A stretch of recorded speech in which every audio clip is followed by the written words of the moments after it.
5.5 years, the good people of Lagos State have entrusted with us with the mandate of molding the destiny of Nigeria's most.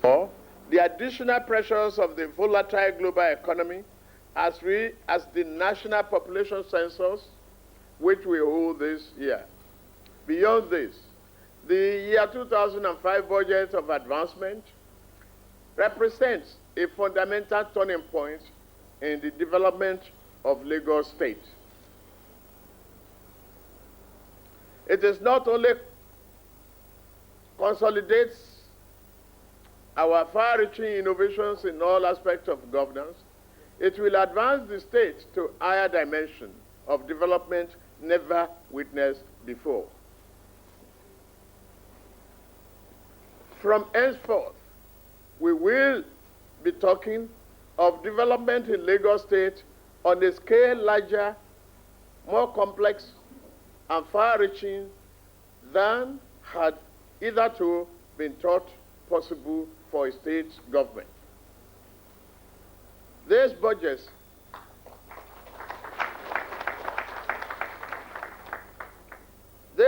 signifies a paradigm shift in governance at any level in this country, and I am truly proud of our collective efforts in getting us to this enviable point in the history of the state.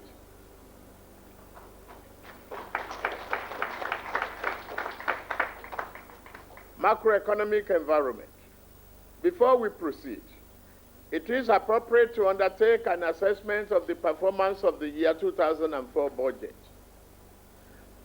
This must necessarily commence with a review of the macro environment, economic environment, which incidentally will also have a significant bearing on the implementation of the year 2005 budget. Mr. Speaker, sir, honorable members of the Lagos State House of Assembly, whereas policy projections was for a single-digit inflation rate in year 2004, we experienced an average inflation rate of 19.1% between January to August and about 18.2% in September year 2004 up to the present moment. This trend induced an upward swing in bank lending rates, which fluctuated between 19% and 25%, stifling the manufacturing activities and worsening the capacity utilization, which declined to 40%. Furthermore, the persistent social tensions, economic depression, and poor state of infrastructure, particularly power supply, combined with higher bank rates to serve as disincentive to investors.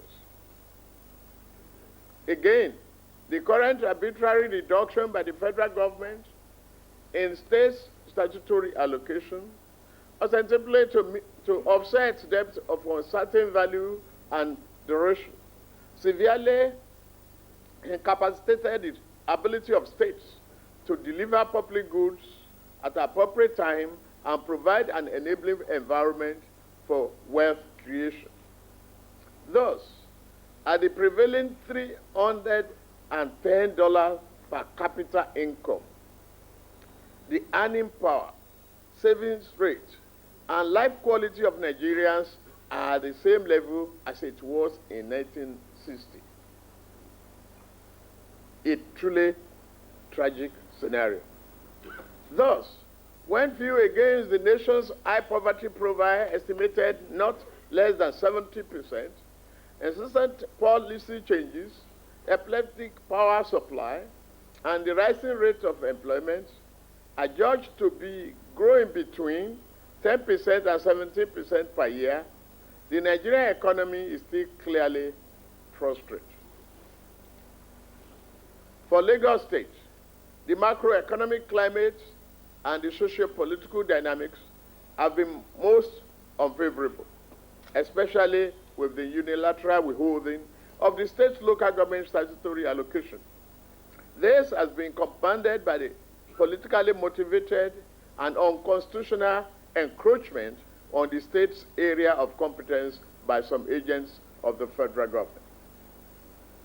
The situation is further worsened by the unrestrained influx into Lagos of both political and economic refugees from strife-torn areas of Nigeria and other parts.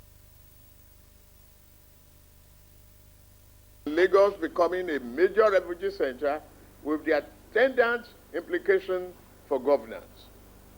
In spite of all this, it is significant to state that Lagos State recorded an outstanding 78.66 budget performance as at September year 2004.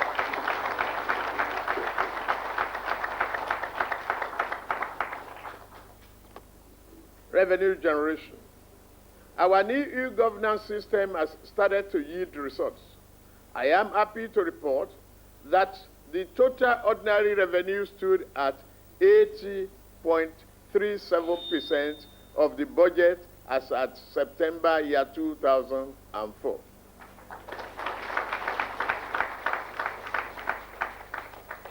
This performance is largely due to our far-reaching reform of the revenue management system, whereby the state internally generated revenue, the IGR, attained a monthly average of about 3 billion in the second half of this year.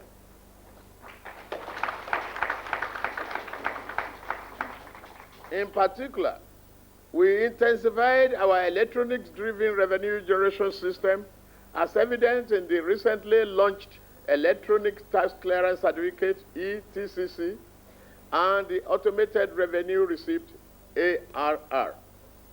The introduction of the ARR is conceived as a dynamic process of compressing the existing types of manual security document into a single automated revenue receipt. The goals of enhancing confirmation procedures. Likewise, the ETCC serves as identity card to the taxpayer and an electronic access to individual payment records.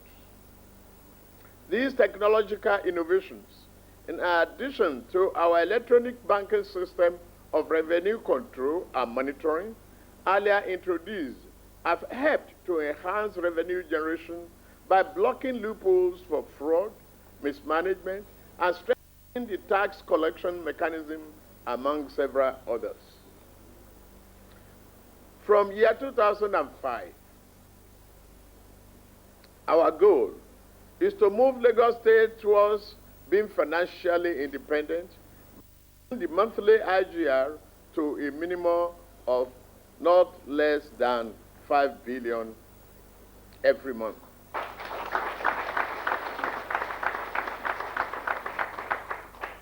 To achieve this, we shall strengthen our internal control system and deepen our electronic financial management reforms to achieve greater transparency and accountability. Also, the state government plans to restructure and revamp revenue agencies as well as enhance incentives for value change. I therefore urge all revenue collectors and taxpayers to positively support this administration in its desire to raise the level of income available for the collective good of our people. Meanwhile, as the nation awaits the report of the Revenue Mobilization, Allocation, and Fiscal Commission on Resource Control among the tiers of government, in year 2005, it is necessary once more to invite the attention of the National Assembly and the Nigerian public to the plight of Lagos State with respect to the revenue allocation formula. To demonstrate how pathetic the situation is, I will cite just port activities in Lagos as an example, and I mean an example only. Fellow Lagosians, it must interest you to note that Tinker Island Custom Command alone generated about 32.89 billion in the first half of year 2004, whilst about 16.3 billion was generated at the Murtala Mohammed International Airport between January and October year 2004. Similarly, The Kirikiri Lighter Port Terminal, Apapa, won the Custom-Based Area Revenue Generation Award for 3 consecutive periods. All of these amount total cumulative figure of over 50 billion naira for these 2 ports alone. Regrettably, however, Lagos State, which harbors these resources and bears the environmental brunt of urban blight, high population density, heavy vehicular volume, and other adverse effects of these activities, receives no derivation or any special allocation for the heavy burden. All Nigerians who are committed to justice, equity, and overall economic well-being of the country have moral responsibility to join us to demand that Lagos State be treated justly. It stands to reason that as home to all Nigerians and a major source of revenue that has accrued to the national treasury, the state ought to be appropriately compensated in accordance with the derivation principle. In this regard, we must commend the Lagos Chamber of Commerce and Industry, which has courageously stated, and I quote, "A percentage of the revenue arising principally from import duty, company taxes, withholding tax, and value-added taxes should be given to Lagos State to mitigate the negative externalities," unquote. Furthermore, our literal location and status as the nation's maritime industrial, financial, and aviation hub has attracted enormous market of over 15 million people and generated over 65% of valuable income to the Federation account. Yet, only less than 10% of VAT comes back to the state. This is unacceptable. Lagos State, like other high revenue generating states, should be appropriately entitled to a fair portion of revenue derived or originating from its territorial resources and activities therein. Therefore, the state deserves a compensatory share of such resources as excise duty, value-added tax, VAT, education tax fund, ETF, port royalties, ecological fund, and others derived from or impacting on its territory. Let those who deny Lagos State its right remember that in the final analysis, justice and fair play are the only condition for sustainable nationhood. Despite this unjust and deplorable situation, we have, on our part, continued to demonstrate prudent management of our scarce resources as a government. Creative financial engineering, as well as innovative and proactive thinking, remain our hallmark. We have equally attracted significant international support by tapping our tremendous goodwill within and outside the country. We have successfully maximized our internal resources to achieve such objectives and unleash the potential of our people. The result is our immense success in the infrastructural development of the state and effective delivery of social services to our people. To these efforts, I now turn to infrastructure. On infrastructure, our administration has never wavered in the belief that a network of high-quality roads that guarantees smooth vehicular flow is critical to the economic well-being of the state. It is equally cardinal to our quest to alleviate poverty among our people. We have therefore continued to pursue our aggressive road rehabilitation, renewal, and renewal program through diverse agencies and strategies. At one level, the State Ministry of Works and Infrastructure and Public Works Bureau intensified efforts in year 2004 at radically improving the condition of state roads. Thus, 308 out of 422 outstanding state road projects were completed, with 134 roads at various stages of completion and 12 roads still ongoing. Some of the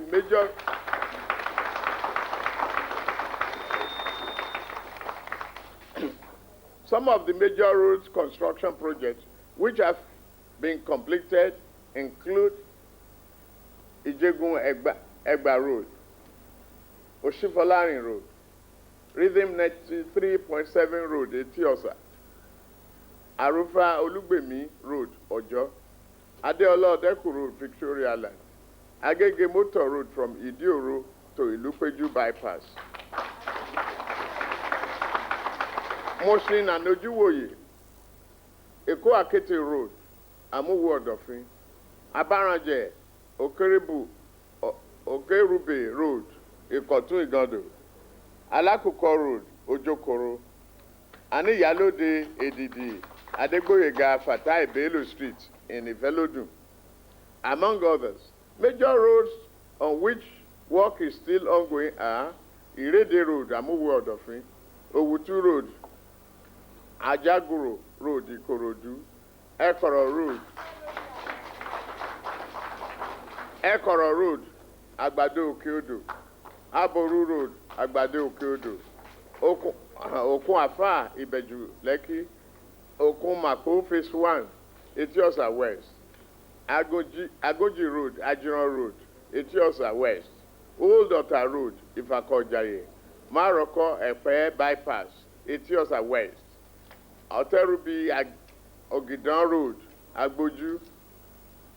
This year, we have commenced a new zonal arrangement to ensure an all-year-round maintenance of all state roads.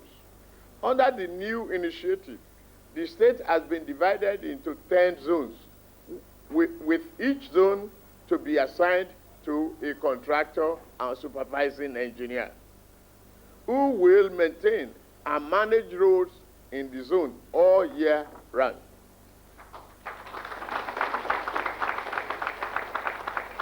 In addition to this, 25 emergency road rehabilitation and maintenance gangs have been set up to work on all state roads during the dry season.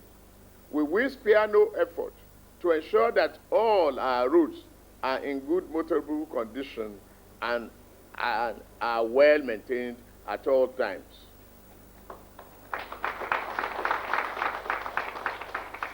I'm equally happy to announce that we are about to sign memoranda of agreement with reputable private construction companies for commencement of the work on the following key roads: Ajao Ejigbo Road Bridge, Lasuiba Igbo Elerin Agboroko Badagry Expressway, Isheri Osun Isolo Housing Estate, Agor Palace Way. All the companies involved in this project have submitted their preliminary design work for the road as well as their letters of credit. There is, therefore, no going back on the rehabilitation of this promise. We are equally set to commence next year one of the most important road projects that will contribute phenomenally to the transformation of the economy of Lagos State. I refer to the Lagos Island Central Business District Upgrading and Renewal Project, which is a massive, unprecedented initiative to revitalize and transform the complex of roads in this crucial economic zone of the state. Among the roads to be completely reconstructed and modernized in these efforts are Broad Street to Lagos Western Outer Ring Road, to Old Marina Road, to 3rd Mainland Ramp, Nnamdi Azikiwe to Carter Bridge,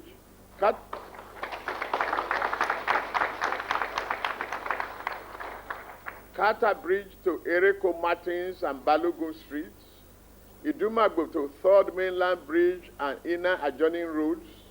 This project will transform the entire Lagos Island Business District beyond our imagination.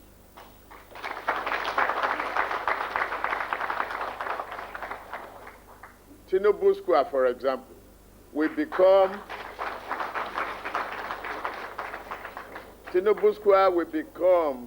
a monument of spectacular beauty and a major tourist attraction.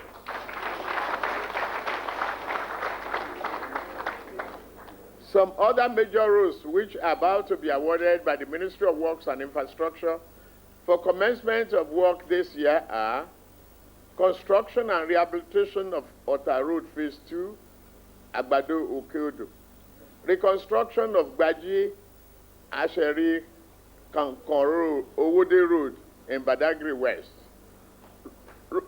road network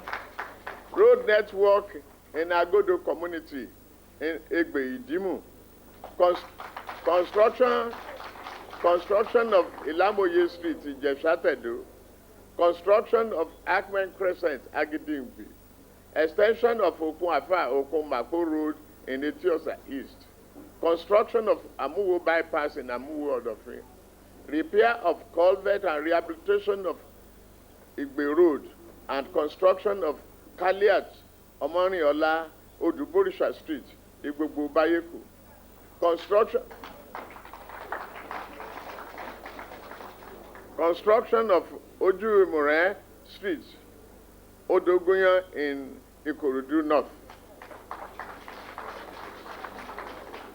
rehabilitation of Alpha Aminu, Okulaja Street, Shomolu, rehabilitation of Aka Kemberi Street, Ojo, rehabilitation of Okodua Dilion Street, Amuwo Odofin, the Lagos Area Metropolitan Authority, Lamata, another landmark innovation of this administration, continue to make a major impact in improving and modernizing our road network.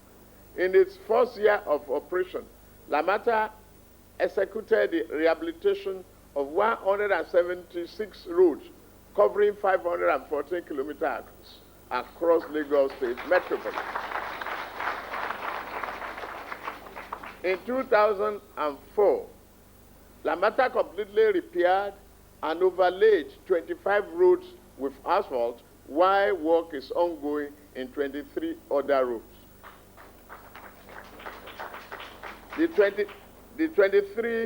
The completed roads are 1. Igamu Road, Orile, Randu Avenue, Surulere, Commercial Avenue, Yaba, Glover Street, Ebutimeta, Wakeman Borno Way, Ebutimeta, Ogunlana Drive, Surulere, Savage Street, Ebutimeta, Church Street, Ebutimeta, Makoko Road, Yaba, Freeman Street, Lagos Island, Phoenix Avenue, Lagos Island, William Street, Lagos Island, Akambi Street, Yaba, Adetayo Osho Street, Igbobi College Road, Igbobi, Olumo Street, Shipeolu Street, Pangro, Adelabo Street, Agoda, Adeno Ogoshonya Street, Surulere, Shita Roundabout, Surulere, Ladipo Oluwole Avenue, Ikeja, Balogun Street, Ikeja, Oba Akejobi Street, Ikeja, Tinubu Oyewole Street, Ilupeju,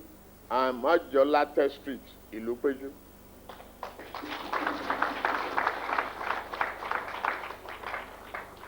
The total cost of this completed and ongoing road project is 2.2 billion. For year 2005, Lamata has earmarked another batch of 101 roads to be rehabilitated throughout the state at a cost of over 5.9 billion.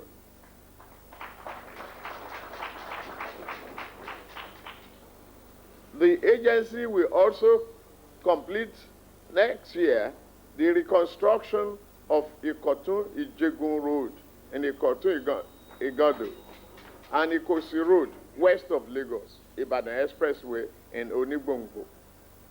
I assure Lagosians that no part of the state will be left untouched in Lamata's road repair and maintenance program.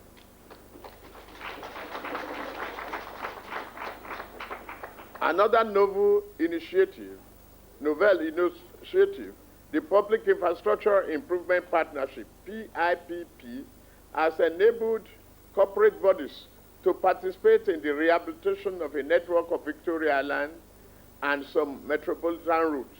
Some of the routes already rehabilitated under these schemes include Regali Ayorinde Victoria Island, the Amale Road, Victoria Island, Orofin Road, off Kirikiri Road, Ajeromi Felodu. Adetokunbo Ademola Street, also on Victoria Island, is about to be awarded as a partnership project between the state government and Eco Hotels. The Lagos state government remains appreciative of this partnership with the private sector and determined to uphold it through increased investment in the sector. I am very proud to announce once again in this revered chamber that our revolutionary and path-breaking Lagos Infrastructure Project, LIP, which will transform the landscape of Lagos State forever, will take off in the first quarter of next year, 2004.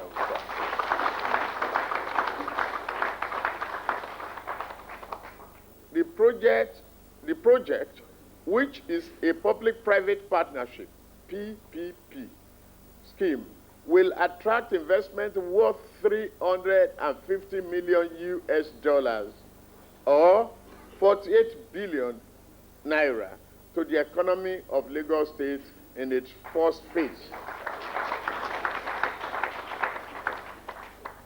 Since the award of the mandate to the consortium of local and foreign investors, a lot of work has been done, including completion of feasibility and design work for all the routes covered by the mandate.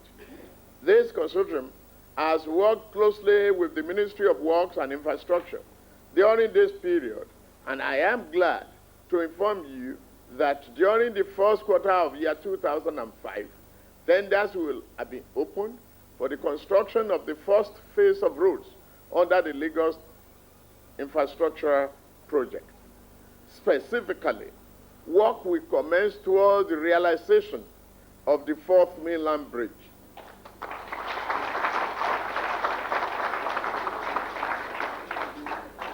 The first phase of which includes the remodernization of the existing Lekki Expressway and the expansion of the road to a 6-lane highway and the redesign.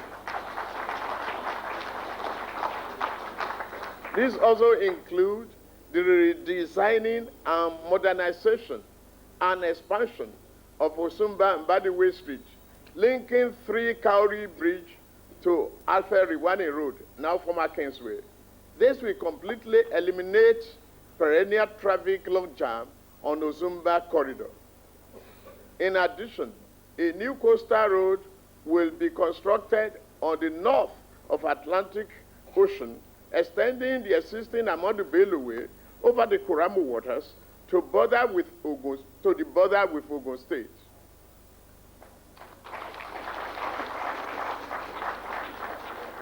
This particular road is very crucial to the economic well-being of our state. Furthermore, the coastal road, it should be noted, is part of the proposed Trans-African Highway, which, if executed by the other relevant authorities, will provide alternative, easier, and faster access to the eastern part of Nigeria, if they do it. The Lagos State Infrastructure Project, which over $36 million US has already been spent, also includes commencement of work on the 3.7-kilometer Island of Kwebi Third Mainland Link Bridge in the first quarter of year 2005. This is designed to ease the congestion along Ikorodu and the Mobalaji Bank Antony Way. All of these roads will form a greater ring ring road around Lagos, helping to reduce travel time and vehicular congestion considerably.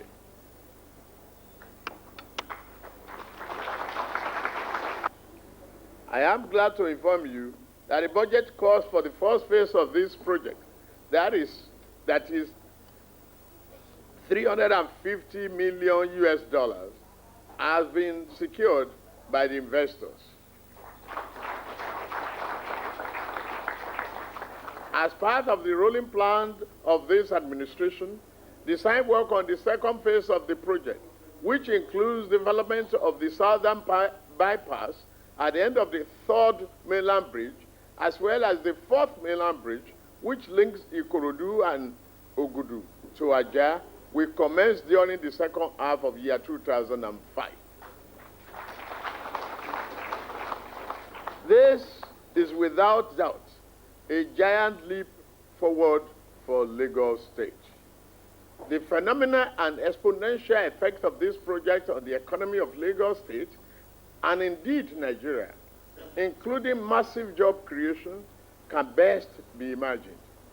Mr. Speaker, honorable members, I invite you to share my enthusiasm, joy, and greater expectation on the new Lagos that is emerging under our watch.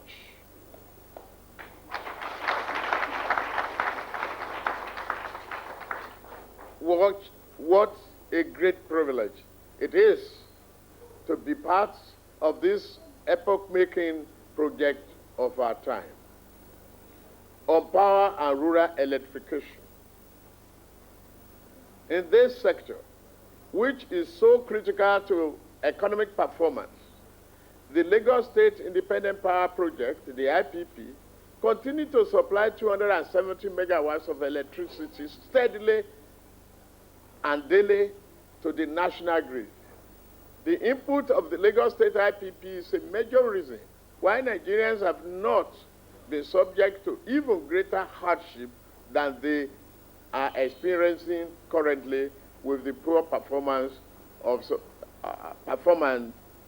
power supply in Lagos situation and in the country. This year, we commenced the most comprehensive rural electrification scheme in Lagos history. We are motivated in this regard by the need to boost the rural economy of the state and improve the quality of life of our rural dwellers.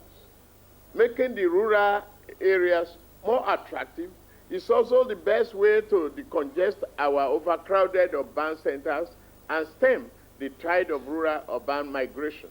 We have thus awarded contracts worth over 757 million for the provision of electricity to 53 rural communities. I am happy to announce that 33 of these rural electrification projects have been completed in the following communities.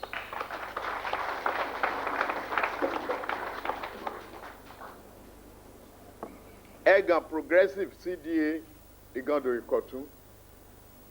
Atewolere, Igando Ikotun. Ifesowapo, Isoto, Agbado Okiodo. Aboru South, Agbado Okiodo. Orile Aboru, Agbado Okiodo. Agbado Ayetoru, CDA, Ojokoro. Akorede CDA, Ojokoro. Oko Guava, Isheri Ikosi.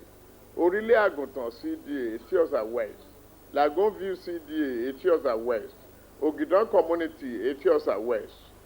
Rofo Community, Ikorodu North. Borokini CDA, Ikorodu Central. Omologede Community, Ikorodu West. Araromi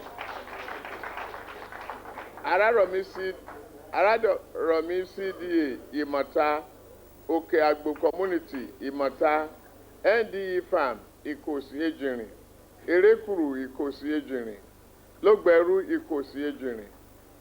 Oke Gelu, Lepia, Lekki. Ebute Lekki. Origonigan 1, Lekki. Origoni 2, Lekki. Onigo Lakowe, Ìbẹ̀jú.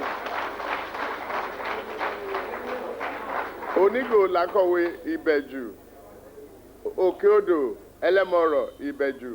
Ìpájà ìsàlẹ̀ odò Ayọ̀bọ̀ Ìpájà. Agẹnúba Àgbàdo Òkè odò.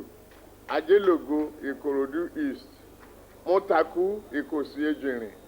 Ẹ̀gàn Sàndó Ìkòsí Ejìnrìn. Àyànfẹ́ Badagry West. Tòpó Badagry Central. And Ìkọlà Agbánájẹ Ayọ̀bọ̀ Ìpájà.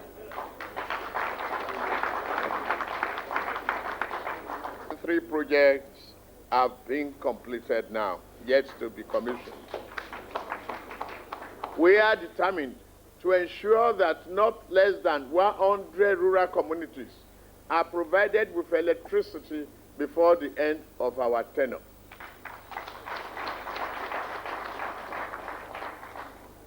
On transportation, as stated in my year 2004 budget address, the state transportation system is being reinvented with the implementation of the World Bank Assisted Lagos Metropolitan Area Transport, LAMATRA project.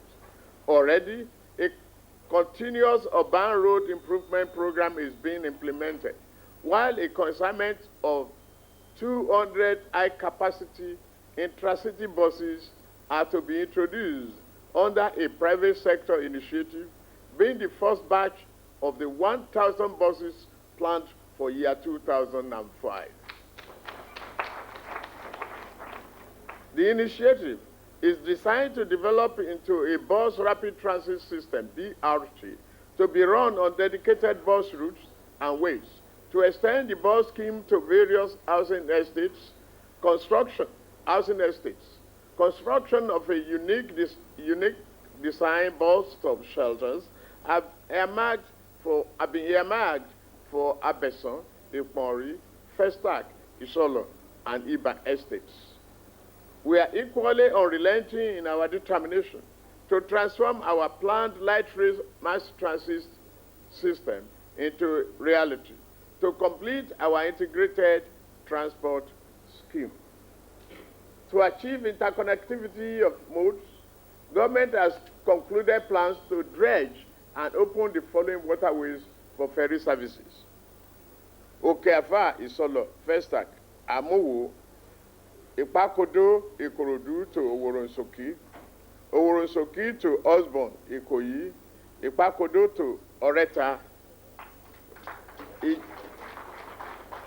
Ijede and Egbin, Ikorodu to Badore, Etiosa, Badore to Lekki, Osborn, Ikoyi, Tolu and Ajegunle to Tinkan Waterfront, Apapa.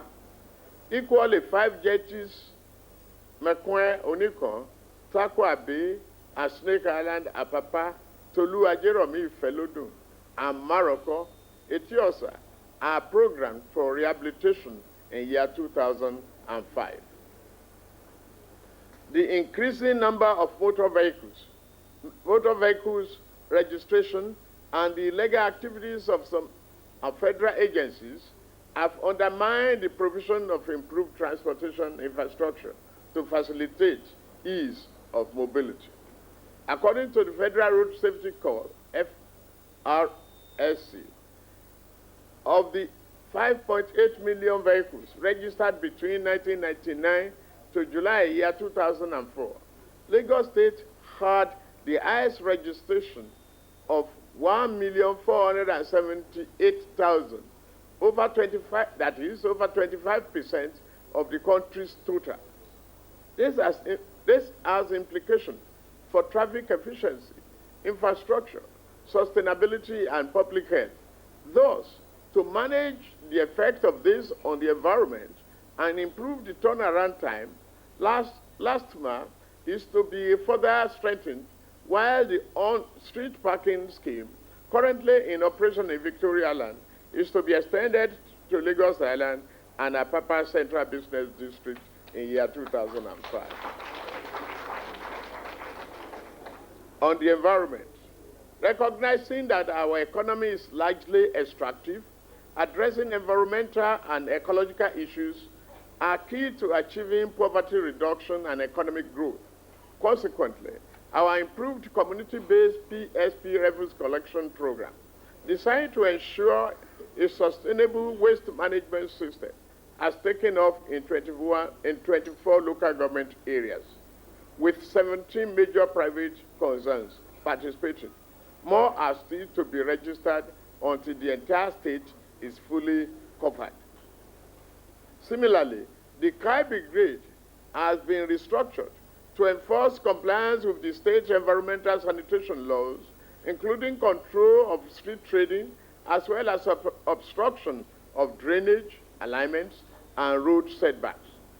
To sustain the program, the state has spent over 400 million on the rehabilitation of existing landfills at Solus, Ojota, and Abule Egba, as well as transfer loading stations such as Oshodi, where 3 new sites have been identified as district landfills.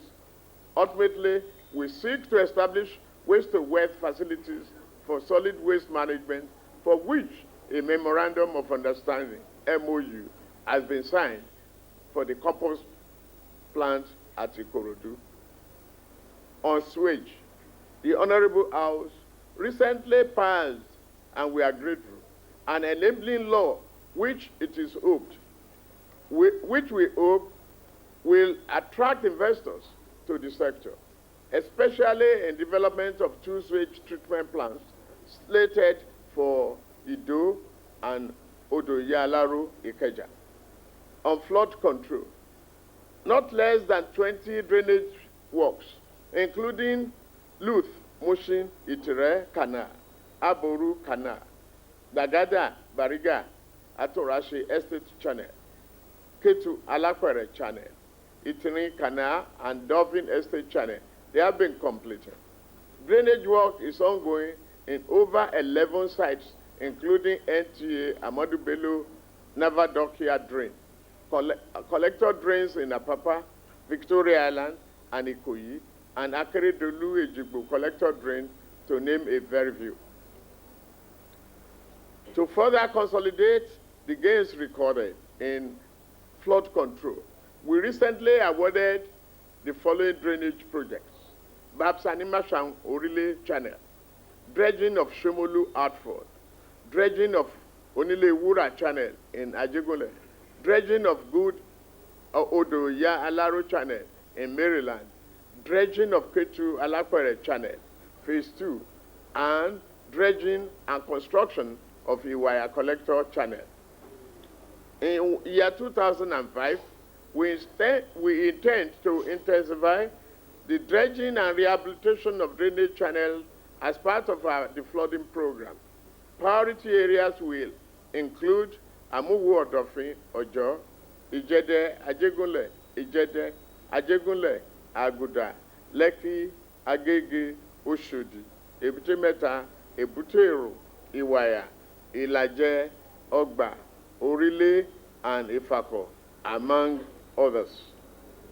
Equally, the abandoned Victoria Island flood and water pumping stations, designed as collectors for raging floods in the Lekki corridor, is to be revived with private sector collaboration. Consistent with the global environmental practices, the Lagos State Environmental Protection Agency, LASEPA, has been redesigned and re-engineered to safeguard environmental quality. These include the revitalization of laboratories, establishment of zonal offices for effective monitoring of the environment, and the regulation of sand mining and oil depots. It is thus mandatory for all oil filling stations in Lagos State to register their surface and underground tanks and to forestall all possible outbreak of oil spillage. On this, I wish to draw the attention of the NNPC, all major oil marketers, and the federal government to the need to provide relief measures and due compensation to the victim of this year's Emore Ijegun oil explosion and those of Barua, Ipaja, which have persisted over the years. Overall, We commend the sense of corporate responsibility of the various firms and NGOs which are collaborating with the state government in making our environment friendly and sustainable. We urge not only that partnership be sustained, but also that other corporate bodies yet to do so embrace this spirit of social responsibility. On water supply, the provision of safe and potable water in sufficient, regular, and affordable quantities remains the key priority of this government. This objective continues to task the resources and capability of this state. Thus, through strategic re-engineering and infusion of new capital, this administration has repositioned the Lagos State Water Corporation as the largest water utility in sub-Saharan Africa. From an ailing organization groaning under a 15.5 billion domestic debt, the Lagos State Water Corporation now has a viable financial management system that has enabled it to completely pay off the expensive portion of these 15.5 billion debts of large debts. Apart from substantially upgrading its database through the satellite and global positioning system technology to enhance efficiency, the Lagos State Water Corporation has considerably rehabilitated, modernized, and expanded the long-abandoned water supply infrastructure of the state. For example, Onika Water Works, with a capacity of over 1 million gallons, a facility which has not worked for 36 years, is now 90% completed and will commence full production in the first quarter next year. In year 2005, the Ikwari overhead tank, the booster station, will also be rehabilitated. We will also construct secondary trunk mains from Ojota to Ikorodu tank to redress the current situation whereby Ikorodu is not linked to the existing trunk main system, thus eliminating the persistent shortage of water in Ikorodu.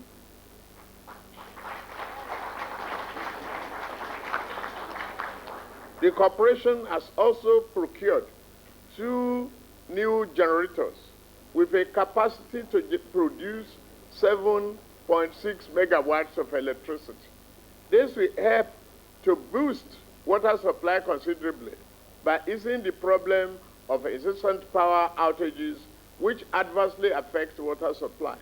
In addition to the ongoing rehabilitation of Adiyan Water Works, there are 8 new ongoing micro water works at different stages of completion across the state, while the Iwaya and Ikeja Water Works are already completed and functional.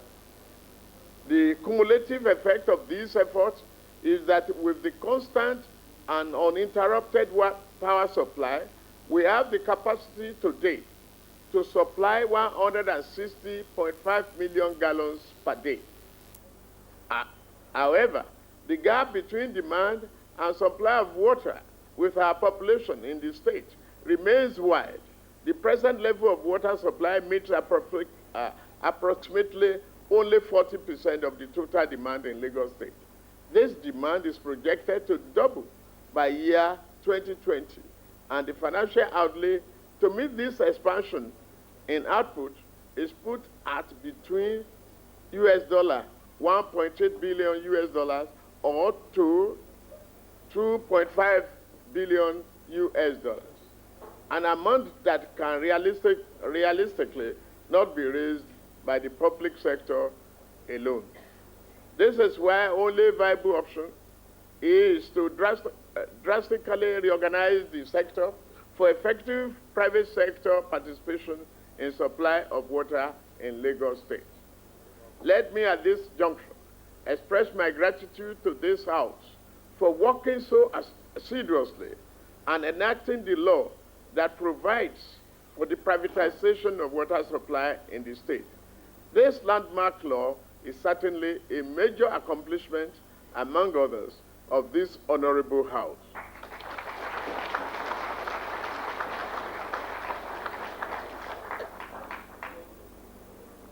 Because it provides for the unbundling of the Lagos Water Corporation into 6 subsidiaries and establishment of a Lagos State Water Regulatory Commission. Under the new model, a new public utility asset management system is being developed.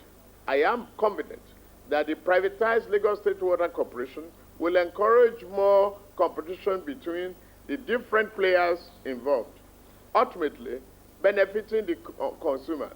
I urge all citizens and investors to embrace the reform, which has the potential to stimulate increased growth and human development, as well as create employment opportunity for thousands of our people. At the grassroots, we have forged ahead in our rural water and sanitation program. With the provision and rehabilitation of 30 rural water schemes and macro water schemes, I have said it before, and wish to reiterate here confidently that before the end of our tenure, there will be adequate water supply in every part of this state, rural or urban.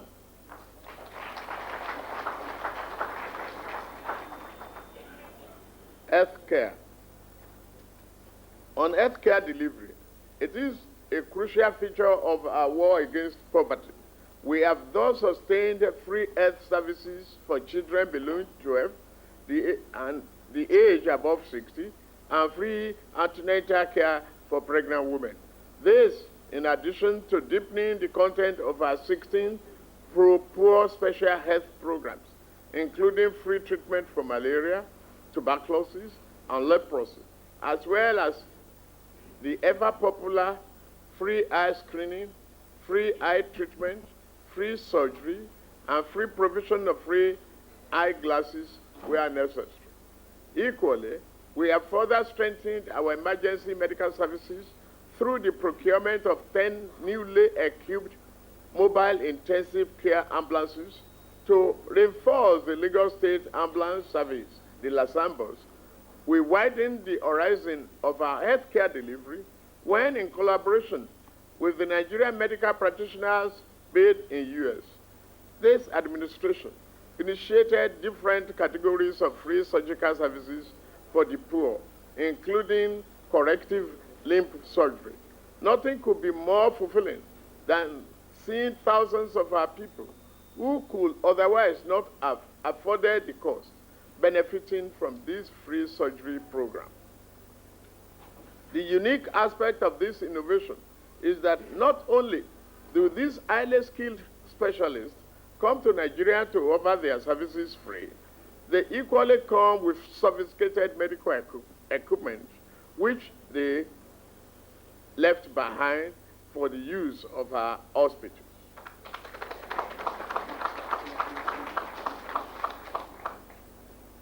Our most monumental achievement in this regard was our collaboration with the Global Eagle Foundation of the US to provide free open heart surgery for indigent Nigerians, thereby offering hope to those who would have remained hopeless.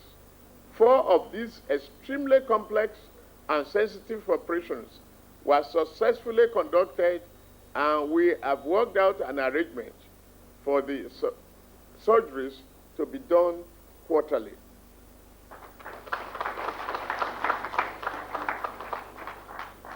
Not only do we now have this sophisticated equipment for heart surgery, kidney transplant, and other critical care facilities in our hospital, our medical personnel have gained invaluable knowledge and experience through this collaborative effort.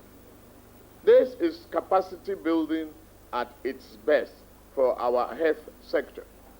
We have equally concluded arrangements to commence free screening and treatment and surgery for breast cancer, which has become a scourge among our women folks. It is our determination to continue to do everything to ensure that our people do not have to travel abroad to receive quality medical care.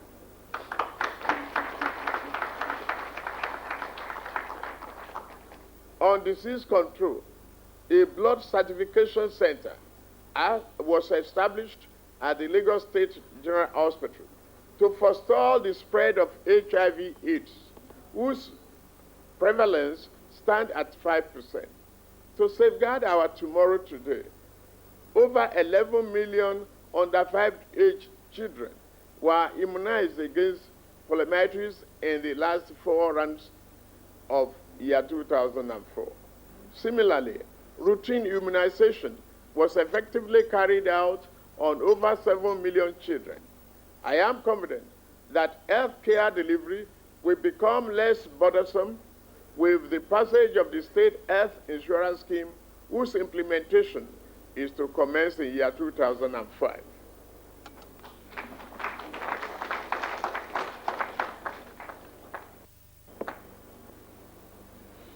Education. For this administration, education remains the greatest weapon against poverty. It is the medium through which we build the leaders who will build the builders of our country's tomorrow. This is why we remain resolute that poverty must not be a barrier to any child's education, and no child must be allowed to drop out of school due to inability to pay fees. Hence, we have continued to provide free education for over 1.5 million children in our public, primary, and secondary schools in Lagos State. While we are paying the WAEC examination fee for all final year students in the state public secondary schools, we paid the sum of 235.2 million naira as final year examination fee for 6,617 final year students in year 2004. Primary school, Ijesha Surulere, Abule Ayo Primary School, Bariga, LA Primary School, Iba, Ojo, Methodist Primary School, Igbogila, Ipaja, Alimosho, Union Baptist Primary School, Lagos Island, Olusoya Primary School, Agege, Aina Memorial Primary School, Agility, Kosofe, Abaranje, Okerugbe Primary School, Alimosho, Ayelabowo Primary School, Mushin, Ebute Meta Primary School, Mainland, Methodist Primary School, Enuko Badagry, Sari Primary School, Igamu Apapa, LA Primary School, Sagbokoji Amuwo Odofin, Sari Okeoja Primary School, Enajeromi Falodu, Savior Primary School, Ifakojayi, King Ado High School, Lagos Island, Isaleko Grammar School, Lagos Island, Awori College, Ojo, Odumola Secondary School, Secondary, Junior and Senior, Epe, Okera Grammar School, Ifako, Agege, Ikorodu High School, Ikorodu, and Ifesowapo, Aboru Junior and Senior Secondary School, Alimosho. Next year,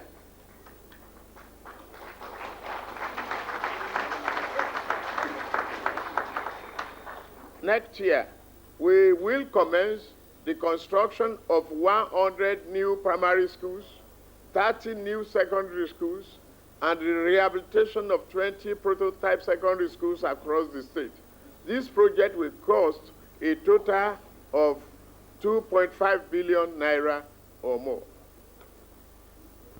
Other areas on which the administration will focus in the education sector next year include strengthening of the educational inspectorate services to ensure quality assurance, expansion of non-formal vocational and literacy centers to provide basic literacy and skills to a vast majority of the adult and indigent class. Recruitment of additional guidance counselors to facilitate learning transfer, career path, and behavior change of students. Provision of alternative high school for girls to ensure another chance for teenage mothers. At the tertiary level, government remains committed to making the state higher institutions centers of educational excellence through increased investment in infrastructure, manpower requirement, and curriculum development to meet the accreditation criteria of appropriate regulatory authorities and the dynamics of the economy. Our inauguration of the new Governing Council of the Lagos State University, LASU, comprising some of our best and brightest achievers, is an indication of the new direction in which we are taking tertiary education in this state. Our goal is to have tertiary institutions that are genuinely autonomous and have the credibility to attract private sector funding as well as international support for research and capacity to attain the desired standard of academic excellence and meet the challenges of the 21st century.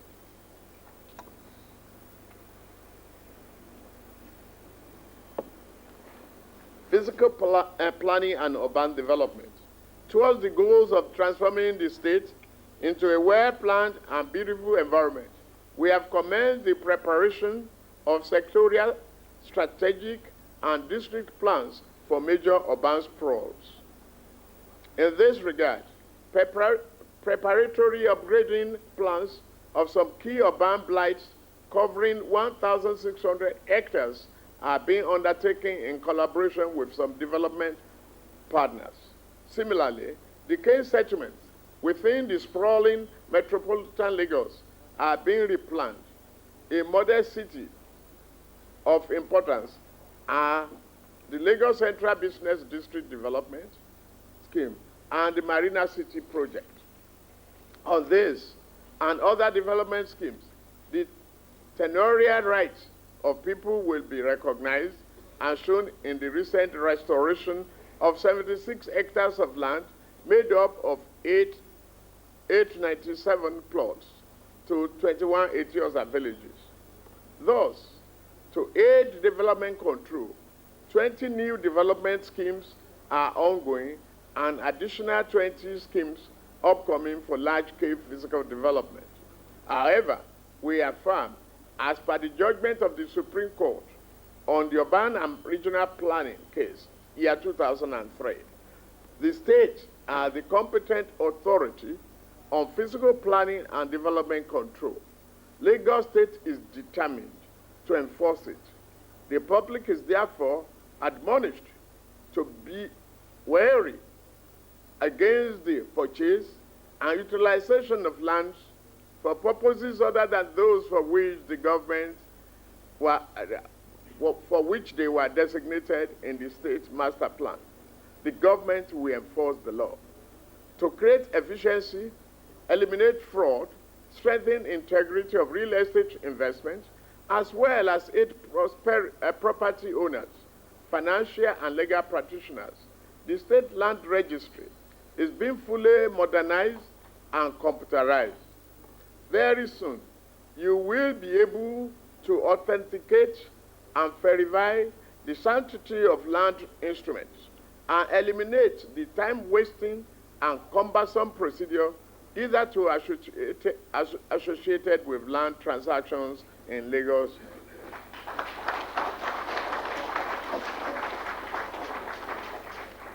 On job creation and youth development. Surely, no government can claim to be serious about poverty alleviation if it turns a blind eye to the problem of unemployment, particularly among its young and able-bodied population. I may bold to say that Lagos State remains second to none in this country in terms of generation of new jobs at any level of government in this democratic dispensation. For instance, we have created thousands of new jobs through establishment of Kai Brigade and the expansion of LASMA, our massive housing, road construction, and rural development projects have equally created not less than 20,000 new jobs in the informal sector. Furthermore, our environmental sanitation programs, such as drain dock, highway managers, PSP operators, have all generated sundry jobs for our people. In the same vein, our wise investment in the GSM market has continued to generate job opportunities for thousands of people who would otherwise have been jobless.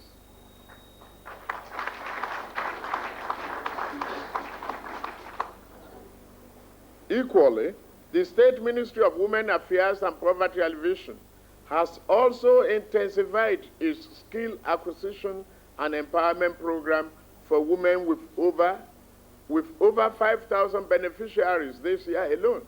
Of these, 2,000 were provided with necessary facilities as well as cash to enable them to be self-employed. Also, our fully internet-enabled digital village at Ibutemeta will help to empower thousands of our youth for self-employment through acquisition of information technology skills. The need to urgently address the festering scourge of youth unemployment for greater social stability, particularly in urban areas, propelled the state to identify with the World Bank in pursuit of the Urban Youth Employment and Empowerment Project, NUYEP. The proposed scheme is intended to empower youths in the Lagos Island and Mushin areas of the state.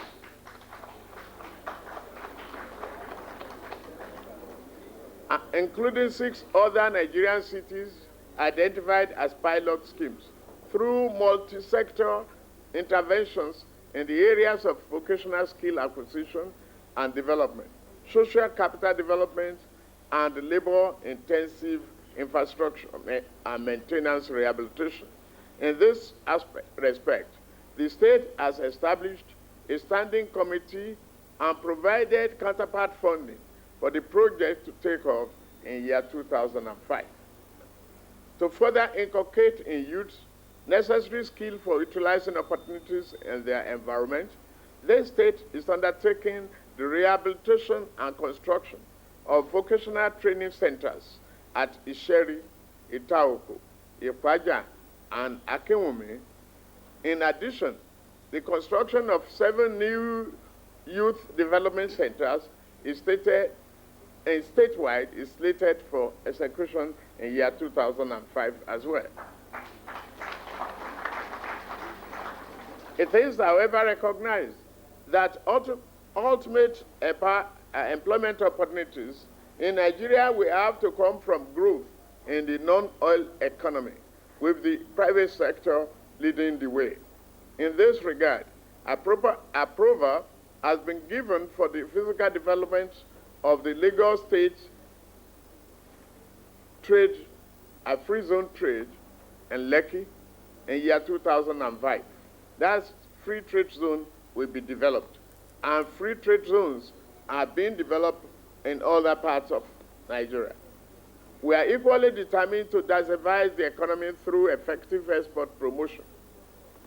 On governance, consistent with our broad-based participatory and inclusive planning process for transforming Lagos into a place of opportunity and prosperity, 3 bottom-up stakeholder consultative fora on Lagos State economic development and empowerment strategy, LASIT, were held in 3 senatorial districts of the state in September year 2004.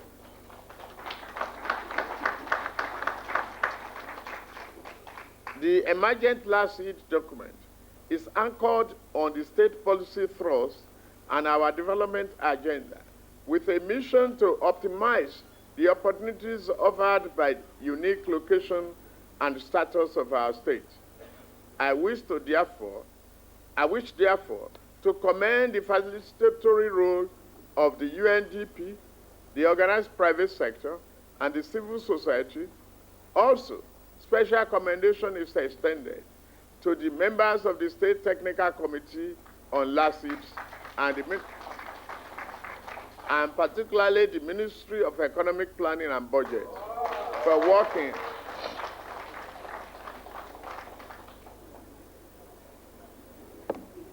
working in a record time to evolve people-centered policy targets and strategies. On our part, we commit ourselves to sharing values with development partners, the Lagos State House of Assembly, and all stakeholders in the attainment of LASIP's objectives and the pursuit of the Millennium Development Goals, whose mid-term review will come up in the mid of year 2005. Access to justice.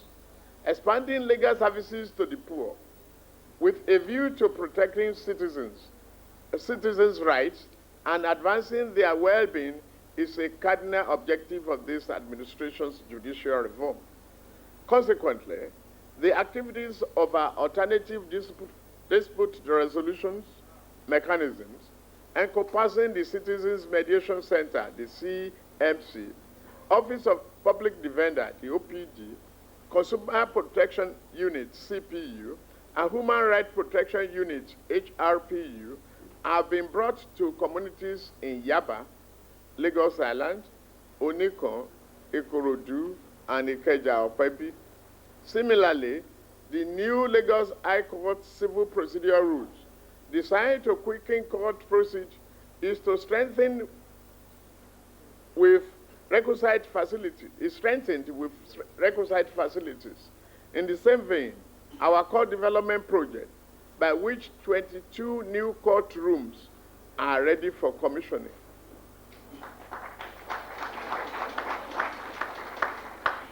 With additional 18 courts being rehabilitated. Also, we are aggressively providing the required working tools, especially electronic recording equipment, which are slated for completion in year 2005. The year will also witness the rehabilitation of magistrate courts. For us, a credible judiciary with a reputation for integrity is imperative for the socio-economic and political development of our state. Put together, this reform will attract foreign direct investment and consequently promote rapid economic recovery. We will not rest on our oars until this goal is achieved. Access to information. In furtherance of our participatory planning process and people's right to know, the state has strengthened the capacity of its public information machinery. This is currently being repositioned and reinvigorated. Equally, for reasons of better documentation of records, for research, planning, and heritage conservation, an integrated record and archives management program is being implemented. Already, a preliminary diagnosis of existing information materials and exchanges with related records, archives institutions are being undertaken. Again, in recognition of pivot role of technology in development, the State Global Computerization Project, which commenced in year 2001, has to date networked a total of 7,000 data voice points and linked 20 of the state's 36 tax stations to the state secretariat.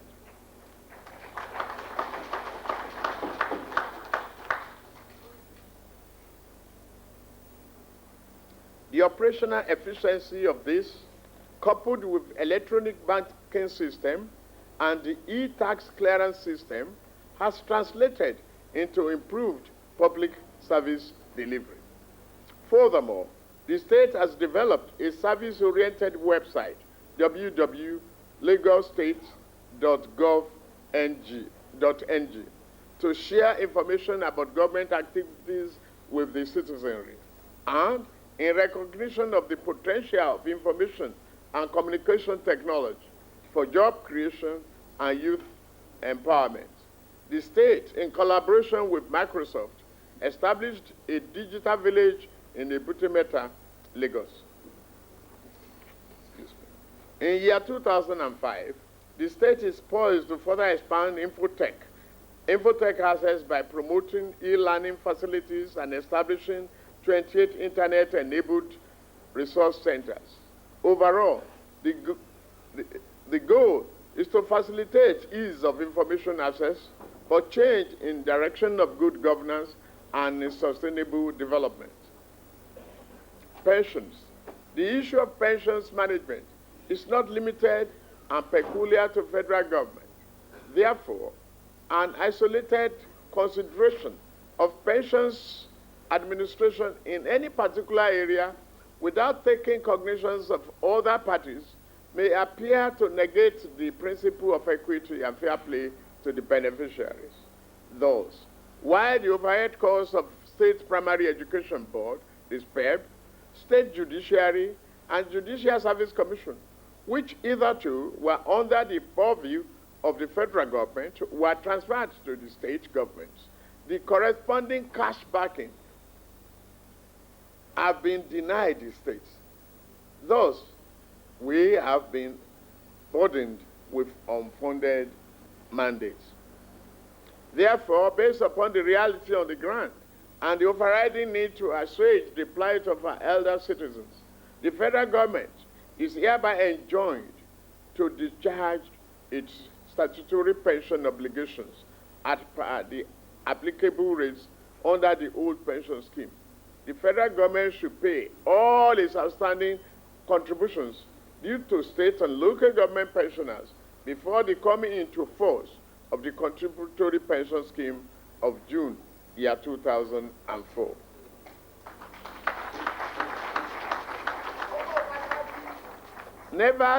Nevertheless, Lagos State remains committed to uphold the dignity of pensioners by ensuring regular payment of pensions and gratuities to its over 18,500 retirees, made up of 8,341 in the civil service, 5,318 in the local government, 5,679 in the primary schools, and 4,779 in the teaching service. We are evolving an effective, efficient, and fraud-free pension scheme that will be fully funded. This will automatically eliminate the apprehension of our current pensioners permanently, and at the same time assure the future pensioners of prompt entitlement and prompt payment of their entitlements. We are currently reviewing the cost of living adjustment for our pensioners, and adequate provision will be made next year. We will, however, continue to appeal to the federal government to meet its obligation to the primary school pensioners. Now, the year 2005 budget. Mr. Speaker, the honorable members of Lagos State House of Assembly, fellow Lagosians, distinguished ladies and gentlemen, on this 8th day of December, year 2004, I, Bola Ahmed Tinubu, by the grace of God and the leave of our people, hereby present the Lagos State year 2005 budget of advancement with a size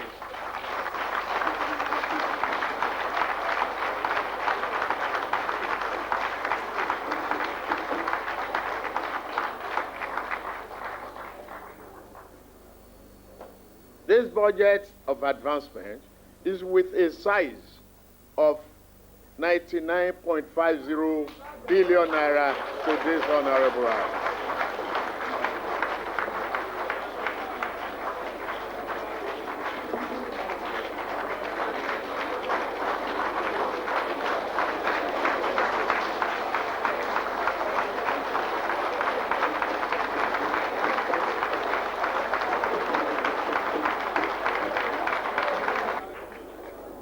I mean 99.50 billion naira. The proposed budget consists of 61.58 billion appropriated to recurrent expenditure, personnel and overhead costs, and 37.916 billion naira to capital expenditure.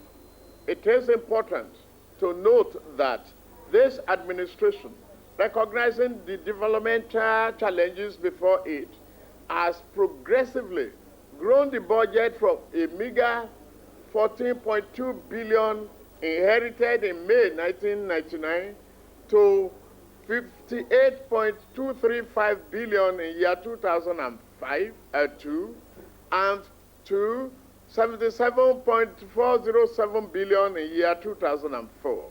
We believe this is the way to go. Hence, in year 2005, we have grown the budget size by almost 30% over the year 2004 proposal, 30% over the year 2004 proposal, and over 600% of the inherited 1999 estimates.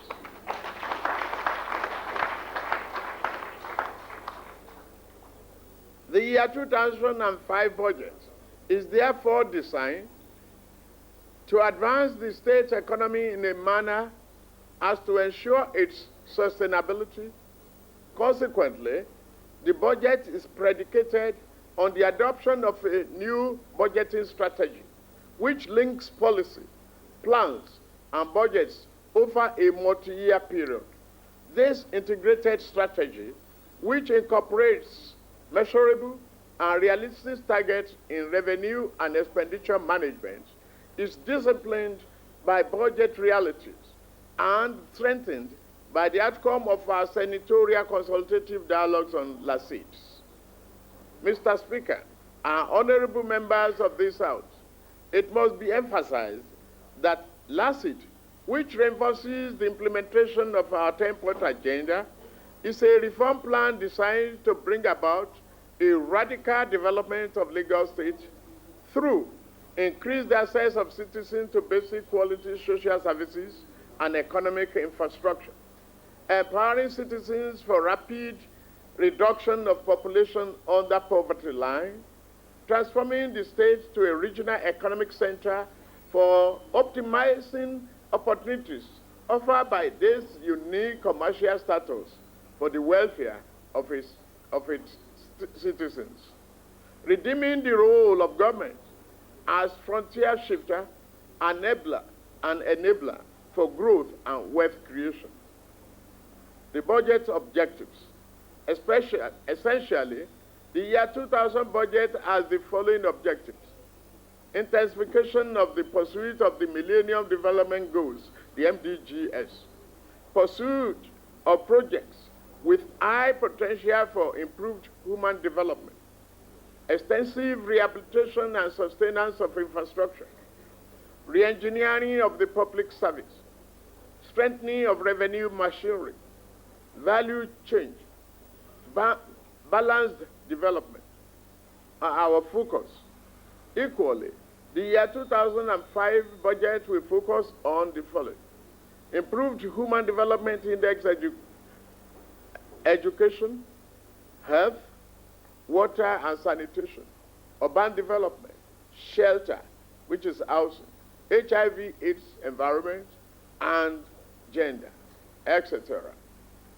Improved business environment for wealth creation and private sector-led growth. Rural transformation for balanced development. Re-engineering public enterprise to free public funds for development. Optimizing state opportunities and its unique status for sustainable development. Poverty alleviation through intensive job creation and provision of mass low-income houses. Year 2005 budget highlights. Specifically, the highlights of the year 2005 budget of advancement is as follows: budget size of 99.5 billion, ordinary revenue of 85.2 billion, The IGR 60.2 billion naira. Statutory allocation 25.00 billion. VAT 14.3 billion. Recurrent expenditure 61.584 billion. Personnel cost 24.336 billion. Overhead cost 37.248 billion. Capital expenditure that is 37.916 billion. Core capital 35.116 billion. Special expenditure 2.8 billion. Year 2000 revenue estimates. From year 2005, fiscal year, making Lagos State financially independent is a dream that we all must pursue through a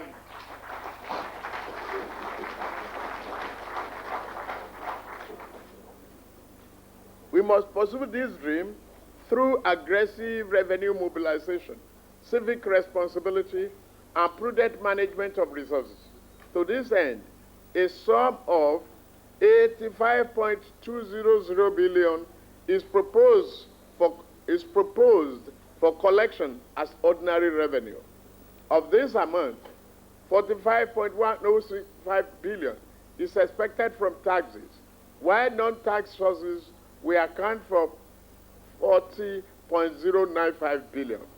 Furthermore, a sum of 25 billion is expected to be received from Federation accounts as statutory allocation. It is a great accomplishment that our IGR projection is 2.5 times the size of our statutory allocation.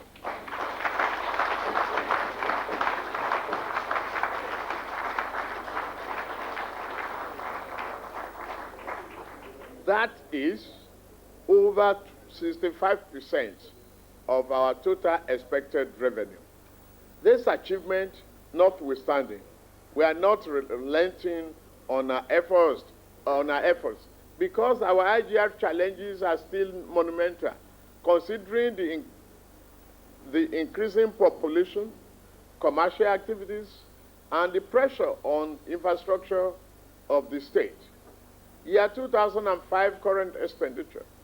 In the year under focus, the sum of 61.584 billion is provided for recurrent expenditure. This is made up of 24.336 billion for personnel costs and overhead. Cost of that is 7.248 billion. I wish to state that the personnel cost incorporates 3.5 billion for pension and gratuities, including the 7.5% of the state share of contributory pension scheme for the overhead cost. The bulk of the provision for the running utility services that impact on the lives of the generality of Lagosians. These services include traffic and safety, control, security, waste management, health care, water supply, and administration of justice, amongst others. Equally, the overhead of the State Primary Education Board and the Judicial Service Commission, which hitherto were under the purview of the federal government, were transferred to the state government through a Supreme Court ruling. Also, worthy of note is the high public debt charges associated with external loans inherited by this administration, which impacts on the net statutory allocation inflow of the state. In spite of all this, we remain focused on a more efficient and prudent management of our scarce resources with a view to adding value for every Lagosian. In year 2005 capital expenditure, the sum of 37.916 billion is estimated for capital projects in year 2005. representing about 38.11% of the budget size, and over 55% increase over the capital provision in year 2005. The capital expenditure provision comprises 35.16 billion for core capital projects, that is 92.62%, including substantial investment in infrastructural rehabilitation of schools and hospitals, and 2.8 billion for special expenditure, represent 7.38%. On sectorial basis, the capital budget is broken down as follows. Economic sector, 19.6 billion naira. Social services, 6.8 billion naira. Environment and regional planning, 4.7 billion naira. Special expenditure, 2.8 billion naira. We believe that a critical recipe for poverty alleviation is economic growth. Hence, in year 2005, due attention will be given to activities capable of stimulating economic growth, such as road development, low-income housing, rural transformation, information, communication, and technology, ICT, and to which over 50% of the capital budget has been allocated. It is hoped that the special effects of the sector will positively impact on every other sector, especially in pursuit of the MDGs. Equally, adequate provision has been made in the year 2005 budget for the redemption of our bond issue. On this, we remain grateful to all stakeholders for making this sound initiative a success. Growth drivers. Towards achieving the enunciated objective and focus of year 2005 budget of advancement, the following growth drivers will be employed. Consolidation of citizens' views and aspirations, ranking of development priorities, public and private co-partnership and co-responsibility, fiscal discipline and responsibility, public sector reform, application of public sector-wide approach. May I, at this juncture, reassure this Honorable House of our commitment to ensure efficient utilization of public resources at our disposal, coupled with greater prudence, transparency, and accountability. We will also readily cooperate and collaborate with other tiers of government where and when necessary for the improvement of the lives of our people.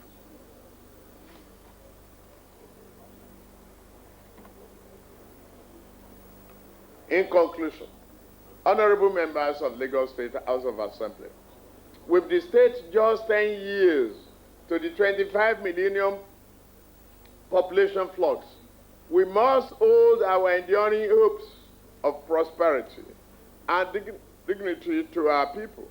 This implies that we must redirect our energies to make our dreams of the economic independence of Lagos State a reality. If we can do this, then we shall create Lagos State a great regional, economic, and financial center for the restoration of dignity to the impoverished Nigerians. Against this background, we urge federal government to partner with the state, which is home to over 20% of the country's population, on a landmass less than 0.4% of the country's total. Again, our state, with over 100 blighted areas of its over 2,600 settlements, is experiencing unrestrained urbanization, such that the capacity of the state and local government and the available resources to support enhanced life quality are minimal. Those major growth poles, especially in Victoria Island, Ikoyi, Apapa, Ikorodu, Etiosa, Agege, and Ikeja, runs the risk of becoming unlivable. And nearly 60% of Nigeria's GDP, which Lagos alone accounts for, is in peril if urgent and decisive measures are not taken to cooperatively arrest the challenges of urbanization. Deriving from this, the federal government is therefore once again called upon to declare Lagos State, along with other major urban centers, such as Ibadan, Enugu, Port Harcourt, Kano, and Kaduna, as special development areas. Doing this will be in furtherance of UN Habitat and NEPAD initiative of creating functional, safe, productive, and sustainable NEPAD cities.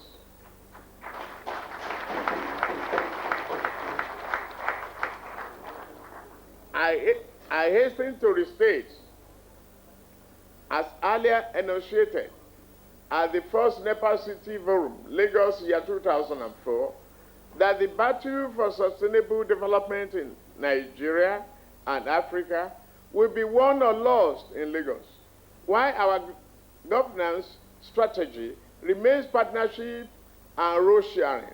It takes at least two parties to dialogue and cooperate.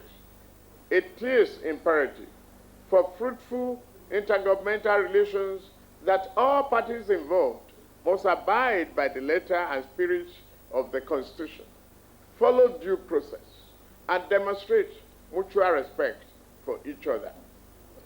Mr. Speaker, honorable members of Lagos State House of Assembly, events in the polity in the recent past, as they affect public security, are frightening and anti-development. On this, we in Lagos State give unqualified support to the pursuit of state police and the restructuring of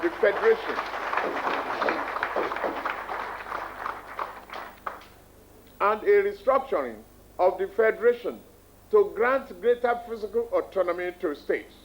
To do otherwise is to negate the motto of the Federal Republic of Nigeria and imperil the sustainability of the over 15 million inhabitants of Lagos State. Need we restate that the envisaged economic and political restructuring, which must review revenue allocation in favor of states and local governments to achieve poverty reduction and sustained growth, must be given immediate attention, such that we move towards a cooperative, competitive, innovative, and more equitable federalism in Nigeria. As a responsible government, we have given expression to our people's desire for additional local authorities for the administration of their respective areas. These frameworks, on which the aspiration of our people and the magnificent superstructure of governance is erected, have impacted positively on the lives of the people at the grassroots. While we identify with the federal government on the ongoing port reforms by which concession is to be introduced, we call for the recognition of our sensibilities and interests, such that Lagos State receives its fair benefit share on the net revenue from the activities at the ports. For us, since the maritime enclosures, the ports, are natural resources of the Lagos wetland environment, from which it has derived revenue prior to the existence of the Nigerian nation, it is only logical that Lagos State should be entitled to a fair share of port revenue derived.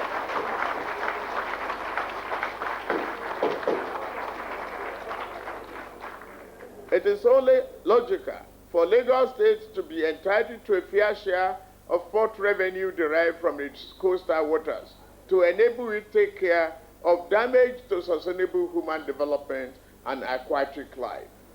For us as a government, we have responsibility to seek physical freedom, first For without it, our plan for socio-economic development will be valueless. We must maintain the vision of the state as a physical independent territory with enterprising economy. In this regard, the year 2005 budget is aimed at adding value to our society through the empowerment, enrichment, and enhancement of our people.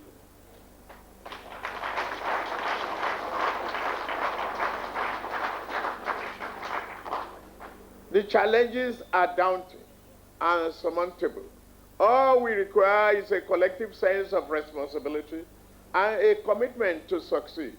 On my part, I am confident that we are on the right path, and it is only a matter of time before our entry into promised land of our dreams.